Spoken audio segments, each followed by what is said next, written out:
तो CBSE exams cancel, Maharashtra board exams cancel, बहुत सारे ऑलमोस्ट सारे एग्ज़ाम्स कैंसिल हो चुके हैं। तो अब जो आप लोग ये बहुत रिलैक्सिंग मोड में बैठे हो, कभी सोचा है 11th में क्या करना है? कभी ये सोचा है कि मुझे कौन सी स्ट्रीम चूज़ करनी है? Should I B going for arts, commerce और साइंस? करूँ क्या? तो अगर आपने नहीं सोचा है अभी तक, अभी भी आप उस रिलैक्सिंग मोड में हो, तो start thinking upon it and start taking your decisions. And today in this video I am gonna help you, I am gonna give you a clarity of mind कि आपको कौन सा स्ट्रीम चूज करना है। You should be going for arts, should you be going for commerce और science? So let's start the video.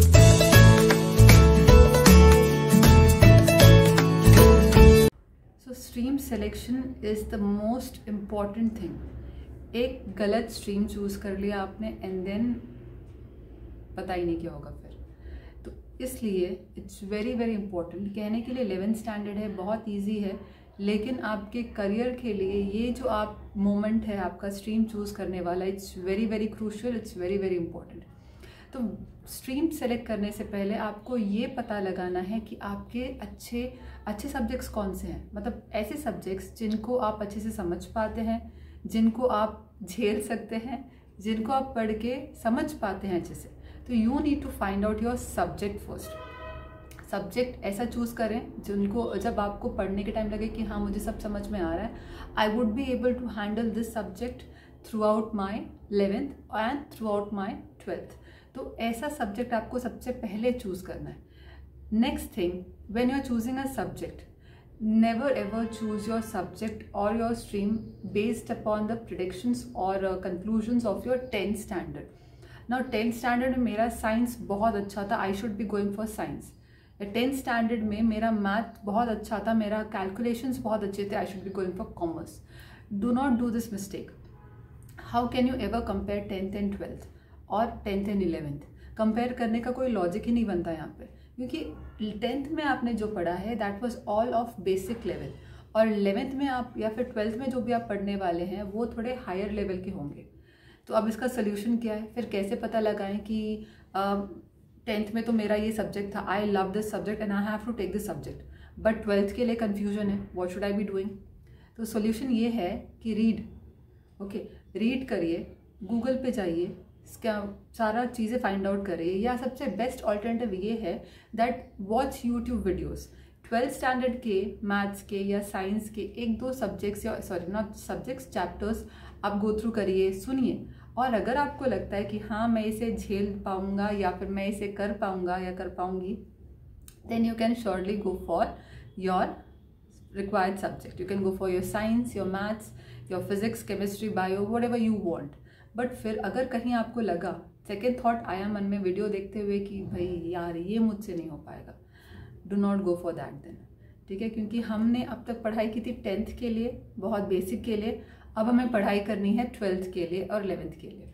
तो वहाँ पे हमारे पास कोई दूसरा ऑप्शन नहीं आएगा। एक बार आपने स्ट्रीम सेलेक्ट कर ली, then you can not change your stream, right? एक बार आपने चीज़ ले ली, साइंस पिकअप कर लिया, you have to take up science till your graduation. तो ये चीज़ है, दिमाग में रख के और फिर डिसाइड करेगा कि आपको क्या चाहिए। सेकेंडली, आप क्या करेंगे? मेरी फ्रेंड ने साइंस लेने वाली है, और माई फ्रेंड ही इज़ और she is my friend since 10 years और 12 years, I should be following her, I should be taking commerce. Why? Because just she is interested in commerce, she is taking up commerce, मुझे भी यही लेना चाहिए, because साथ साथ में पढ़ाई हो जाएगी, साथ साथ में सब कुछ हो जाएगा। Do not do this. Commerce आपकी फ्रेंड ने सेलेक्ट इसलिए किया क्योंकि शायद वो उस फील्ड में जाना चाहती है। आपका क्या फील्ड है, आपका क्या गोल है, आप ये डिसाइड करिए। भेड़ चाल में चलने की ज़रूरत नहीं है। Do not be under peer pressure. Also if you are confused कि मुझे कौन सी स्ट्रीम लेनी है, you can take the guidance from your parents, your relatives, आपके कोई सीनियर्स होंगे, आप उनसे बात कर लीजिए, उनसे राय मशवरा करिए कि मुझे क्या स्ट्रीम सेलेक्ट करना चाहिए। They would be the good person to guide. लेकिन सुनो सबकी, करो अपनी। सबने बता दिया, अब आप बैठिए, सिट बैक, रिलैक्स, पॉन्डर, सोचिए कि आपको क्या करना है। अगर आपका कोई गोल है लाइफ में, then if you have a goal in your life, then you know what stream to choose. और अगर आपको पता है स्ट्रीम क्या चूज करनी है, then you can decide upon your goals. मतलब क्या है? मतलब फॉर एग्जाम्पल अगर मुझे सिविल सर्विसेज के लिए जाना है तो I know what streams are available with me. मुझे यूपीएससी क्रैक करना है, I can take up science, I can take up commerce and I can take up arts. मैं तीनों स्ट्रीम्स चूज करके, तीनों में से कोई एक स्ट्रीम चूज करके आई कैन फिनिश माई गोल और I can go towards my गोल। तो ये हो गया एक पार्ट, राइट।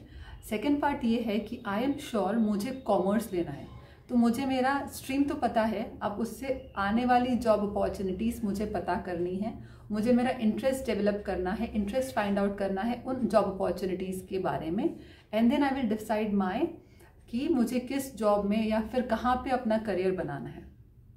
नेक्स्ट थिंग, अभी मैंने बात की थी यूपीएससी के बारे में और तीनों स्ट्रीम्स के बारे में। एक अगर स्मार्ट पर्सन होगा, if for example I want to go for UPSC or I want to crack my civil service exams. If I am smart, rather than going for science or commerce, I would rather choose arts. Why? क्यों? क्योंकि arts हल्का है, ज़्यादा ये पढ़ने की वहाँ पे ज़रूरत नहीं है। Now, when I tell this, I am an art student. Okay, मैंने आर्ट से पढ़ाई की थी। Though I had very good score, my parents wanted me to choose science. Some of them wanted me to take up commerce, but I knew, मुझे पता था कि math is not my cup of T. Math school में ही यार डर लगता था math से, टेंथ में ही कैसे कैसे मैथ्स निकल गया, वो हो गया, 12th में कैसे हैंडल करेंगे। तो इसलिए I was very clear in my head that I should not be going for science. Commerce भी मैथ्स का ही पूरा है, तो मुझे कॉमर्स भी नहीं चाहिए। But then I was interested in my languages, मुझे लैंग्वेज में बहुत इंटरेस्ट है, and that is why currently I am teaching English. I teach English and I am happy with whatever I am doing. तो आपको ये decide करना है कि आपका इंटरेस्ट कहाँ पे है। बस लोग ले रहे हैं साइंस इसलिए मुझे भी साइंस लेना है, मेरे मार्क्स बहुत अच्छे आए, परसेंटेज बहुत अच्छा आए इसलिए मुझे साइंस या कॉमर्स लेना है, नहीं। Do not look down on any stream. जब मैं कहूँगी आर्ट्स, तो यार आर्ट्स तो वो लोग लेते हैं जिनके बहुत कम नंबर आते हैं या जो जस्ट पास हैं, ऐसा नहीं है। ओके, ऐसा नहीं है। आर्ट्स में जाकर भी you have number of lovely job opportunities that you can go. And job opportunities की बात करूँ अगर, तो why can't we create jobs, right. आज मैं यूट्यूब प्लेटफॉर्म पे बैठ के आपसे बात कर रही हूँ। किसको पता था कुछ सालों पहले कि YouTube can be a job opportunity? किसको पता था कि जो यूट्यूब से लोग पैसे कमा पाएंगे? Who knew it? Nobody knew it, but there must be someone who started it and then people started following, right. किसको पता था कि गेमिंग में भी आपका करियर बन सकता है? लेकिन गेमिंग में भी लोगों ने करियर बनाया है और फिर लोगों ने उनको फॉलो किया है, राइट। इस लॉकडाउन के सिचुएशन में लोगों ने पता नहीं कितनी सारी जॉब अपॉर्चुनिटीज़ क्रिएट की हैं। तो हमको ये नहीं सोचना है कि देखो डॉक्टर और इंजीनियर और ये XYZ थिंग बहुत कॉमन है। कुछ ऐसा करो जो आपको अच्छा लगे, कुछ ऐसा करिए जिसमें आपका इंटरेस्ट हो, ठीक है। So go for this thing. Arts is not something, arts बस बहुत हल्का है। आपको जहाँ पे मैं फिजिक्स और केमिस्ट्री, मैथ्स, बायो की बात करूँ तो आपको बहुत टाइम देना पड़ेगा पढ़ने के लिए। इसीलिए अगर कोई UPSC एस्पिरेंट है उसको जाना चाहिए आर्ट्स, क्योंकि उसके सब्जेक्ट्स ऐसे होंगे आर्ट्स में, पॉलिटी होगी, साइकोलॉजी होगा, ये सारे सब्जेक्ट्स जो हैं वो आपको हेल्प करेंगे UPSC को क्रैक करने में। तो ये एक एडवांटेज है। सेकेंड एडवांटेज ये है कि आपको पढ़ना थोड़ा कम पड़ेगा वहाँ पे, तो आपको ज़्यादा टाइम मिलेगा अपने UPSC को प्रिपेयर करने के लिए, है ना। तो ये सब सोच के, ये मैंने बस एक एग्जाम्पल दिया है आपको। So when you have your goal with you, you need to decide your stream, decide smartly। and चलो गोल नहीं है हमारे पास, कोई बात नहीं, हमको पता है हमें स्ट्रीम कौन सी सेलेक्ट करनी है, तो उस स्ट्रीम से निकलने वाली जो भी जॉब अपॉर्चुनिटीज़ हैं मैं उनमें अपना ध्यान लगाऊंगी और डिसाइड करूंगी कि मुझे आगे क्या करना है, and depending upon that I am going to take my decision.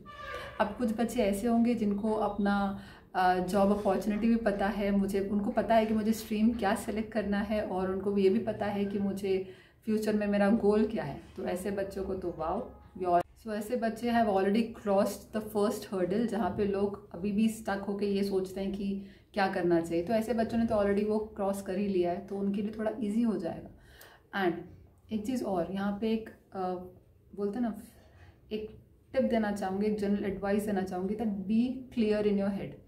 आपको क्या करना है, आपको फ्यूचर में आपका गोल क्या है, sit down and decide it today itself so that you start working on it from your 11th standard. कई सारे बच्चे हैं ये सोचते हैं, हमने भी ऐसे ही सोचा था हमारे टाइम पे कि हम बाद में डिसाइड करें, let me first clear my 12th standard, let me first clear my graduation, and then धीरे धीरे मास्टर्स भी ख़त्म हो गया, एंड देन जॉब अपॉर्चुनिटीज़ जो है कंपटीशन बढ़ गया।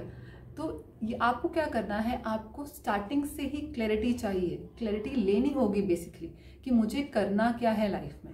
And once you have decided कि मुझे ये चीज़ करना है, गो फॉर इट।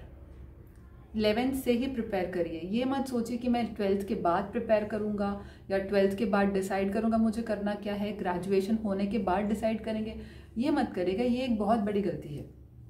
नेक्स्ट टिप जो मैं ये देना चाहूँगी, अभी पेंडेमिक के सिचुएशन में everybody has loads and loads of time left with them. इस टाइम को वेस्ट ना करते हुए enhance your skill, do something, कुछ ऐसा करिए जो आपने कभी नहीं किया हो, अपने स्किल को एनहांस करिए ताकि आपकी सीवी में एक अच्छा स्किल ऐड हो। आपको लगता है कि आपकी इंग्लिश अच्छी नहीं है, improve your English. If you think that I do not know so and so thing, do that thing. If you think that there is a certificate going on, कोई कोर्स चल रहा है online, do that online course. इस सबसे क्या होगा, आपकी skill enhance होगी और ये जो टाइम है, ये टाइम भी अच्छे से यूटिलाइज हो जाएगा। सेकेंडली, मैंने हमेशा कहा है, do not be under peer pressure. जो आपको ठीक लगे आप वो करिए। सेकेंड, अगर आपने डिसाइड किया कि मुझे साइंस लेना है, you have got physics, chemistry, biology and math, तो आप इनमें से आपको क्या सेलेक्ट करना है वो सोचिए। Never go for biology and maths together because वो बहुत ही हैवी सब्जेक्ट्स हैं, शायद आप ना कर पाएँ। तो इधर you can go for physics, chemistry and bio, और you can go for physics, chemistry and math. तो इतना ज्ञान आई गेस काफ़ी होगा सेलेक्ट करने के लिए अपना स्ट्रीम। और रही बात मेरी, तो when I thought of choosing arts, I had a confusion. I had all the lovely subjects with me. I had sociology, psychology, and then polity, English of course, economics. Economics मेरा सबसे main subject है. And but then I was confused. I was confused between the subjects. ऐसे भी problems आती हैं कि आपने stream तो चूज़ कर लिया, बट स्ट्रीम के अंदर जो सब्जेक्ट्स हैं आप उसमें कंफ्यूज हो जाते हो।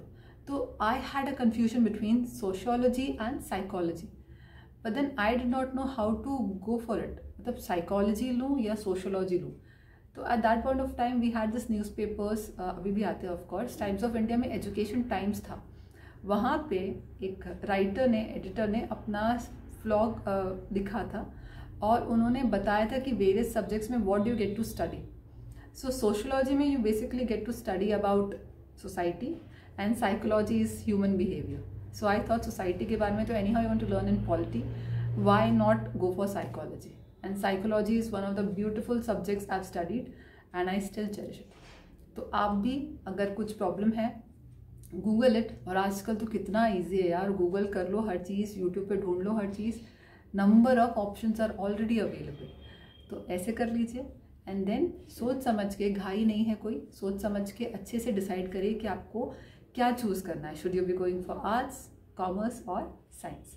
And yes, do not forget to explore the job opportunities in streams के साथ साथ में जो भी आती है।